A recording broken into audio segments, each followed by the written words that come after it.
तो सर क्या ये सच है कि राजनीतिक समीकरण को देखते हुए जोधपुर के नागौर से हरेंद्र मिर्धा को खड़ा किया है, ऐसे में हनुमान बेनीवाल को वॉकओवर दे दिया गया है?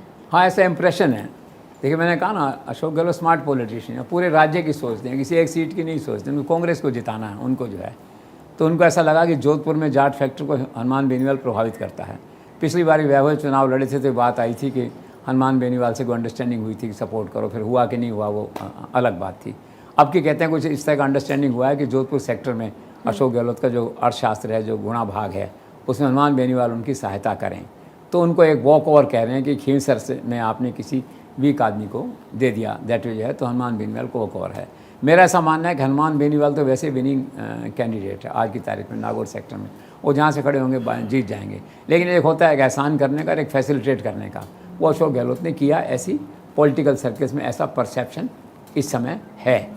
और दूसरी जो सबसे बड़ी बात यह है कि मिर्धा जी लड़ रहे हैं इधर उधर आपस में जो है, तो वहाँ जो गणित हुआ है नागौर के अंदर जो है, वो नागौर के गणित के अंदर ये कि अशोक गहलोत के हिसाब से हुआ है। मिर्धा कर रहा है इस बार, मिर्धा कहीं भतीजा लड़ रहा है, कहीं बेटा लड़ रहा है, कहीं क्या है, वो सब हो रहा है। लेकिन ये है कि इस सीट पे एक जो प्रमुख उम्मीदवार थे नागौर के अंदर, डॉक्टर सहदेव चौधरी, जो 2 बार जिला प्रमुख रह चुके थे, वो नागौर पे एक सीरियस कैंडिडेट थे ज्योति मिर्धा के सामने। लेकिन ऐन वक्त पे खींवसर के बजाय हरेंद्र मिर्धा को नागौर लाके, तो उससे क्या हुआ कि उनके चांसेस खत्म हो गए।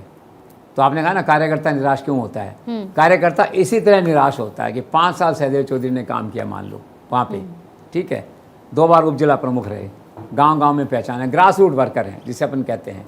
तो ग्रास रूट वर्कर उम्मीद करके बैठा था कि जब हरेंद्र मिर्धा खींवसर जा रहे हैं तो मेरा चांस है यहाँ आने का। और सब लोगों ने कहा कि पैनल में आपका नाम नंबर 2 पे है, अगर मुस्लिम कैंडिडेट नहीं है तो फिर आप ही चॉइस हैं, और वैसे अगर हैं तो हबीबुर रहमान, और आपका 2 नंबर पे हबीबुर रहमान अगर आउट है आपको टिकट मिलेगा। लेकिन टिकट नहीं मिला।